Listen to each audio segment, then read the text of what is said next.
Nah, di sini saya akan membahas tentang penerapan perbandingan trigonometri, ya, penerapan perbandingan trigonometri dengan menggunakan Pitagoras juga. Nah, di pertemuan sebelumnya kita sudah membahas tentang Pitagoras secara detail, ya, secara detail kita sudah membahas Pitagoras dengan cara atau trik yaitu kita harus bisa menamai sisi jika sudutnya ada.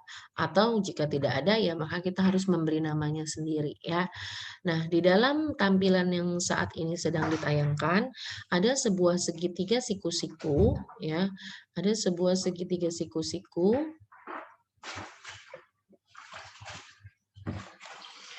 Ini segitiga siku-sikunya.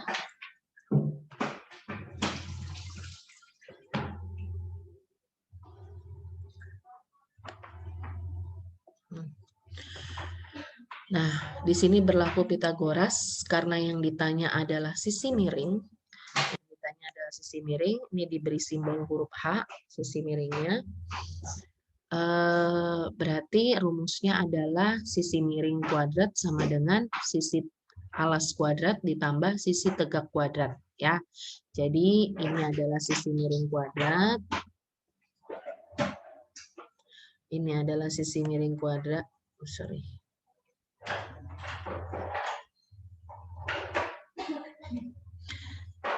Ini adalah sisi miring kuadratnya, ini sisi alas kuadrat, ini sisi tegak kuadrat. Nah, 7 kuadrat hasilnya 49, 4 kuadrat hasilnya 16. Maka kalau dijumlah jadi 65, hati-hati kita masih punya akar di sini. Nah, punya kuadrat. Maka bila kita mau menghilangkan kuadrat, yang di ruas kanan berubah menjadi akar. Nah, akar 65 nggak bisa kita sederhanakan ya, kecuali akar 64, 8. Atau akar berapa? Akar 60. Akar 60 bisa. Akar 60 berarti 4 kali 15 ya. Kalau akar 60 4 kali 15 berarti 4-nya jadi 2, 15-nya tetap. Jadi 2 akar 15. Cuman di sini akar 65 ya udah sampai sini aja. Nah, sekarang mau cari apa? Oh, ternyata sekarang yang mau dicari adalah cos theta. Ini cos theta. Nah, yang jadi pertanyaan adalah tetanya yang mana? Nah, yang jadi pertanyaan si theta ini yang mana? Yang jadi theta adalah di sudut atas. Nah, ini kalau saya kasih tanda. Nah, itu adalah tetanya. Tetanya diapit oleh sisi miring dan sisi tegak, ya. Berarti patokannya ini. Nah, kalau yang ditanya cos, kita ketahui bersama cos itu adalah sami.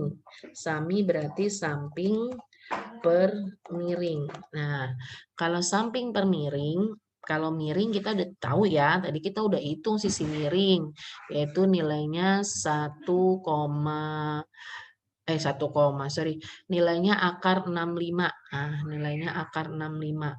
Berarti di sini saya masukin adalah akar 65 ya. Miringnya itu akar 65 karena di sini bilangnya miring. Nah, lanjutnya samping. Sampingnya siapa? Sampingnya sudut yang saya kasih tanda love ini. Nah, sampingnya sudut yang dikasih tanda love ini adalah sisi tegak ya, sisi tegak yaitu 4. Nah, jadi kita masukkan deh nih 4. Masukkan 4 sebagai pembilang. Nah, masukkan 4 sebagai pembilang. Iya. Berarti kita dapat hasilnya 4 akar 65. Cuman yang jadi permasalahannya, kita punya penyebut dalam bentuk akar 65. Boleh nggak? Nggak boleh. Kita wajib rasionalkan. Makanya di sini dirasionalin. Dikali akar 65 per akar 65. Jadi 4 kali akar 65, 4 akar 65, akar 65 dikali akar 65, jadinya hilang akarnya ya, jadi 65 aja. Nah, 4 sama 65 bisa disederhanakan nggak? Tidak. Jadi hasilnya adalah 4 akar 65 per 65.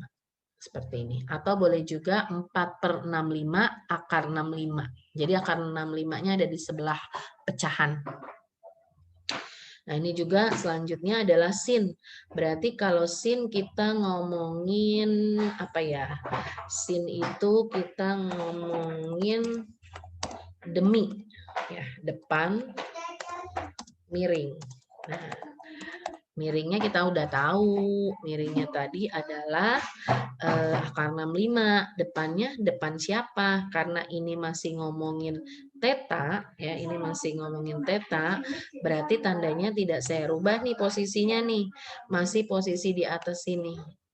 Nah, jadi depannya si teta. Depannya si teta itu ini.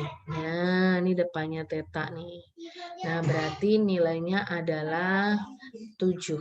Ya, ini adalah sisi depan teta, yaitu 7. Maka dimasukkan ke sini 7. Nah, masih sama dengan cos. Berarti penyebutnya akar 65.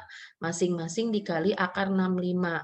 Maka diperoleh hasil 7 dikali akar 65 menjadi 7 akar 65 per akar 65 dikali akar 5 hilang akarnya menjadi 65.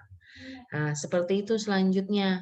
Begitu juga dengan tangan. Tangan teta berarti kalau saya lanjutkan, tangan itu perbandingannya adalah desa, depan, samping, ya.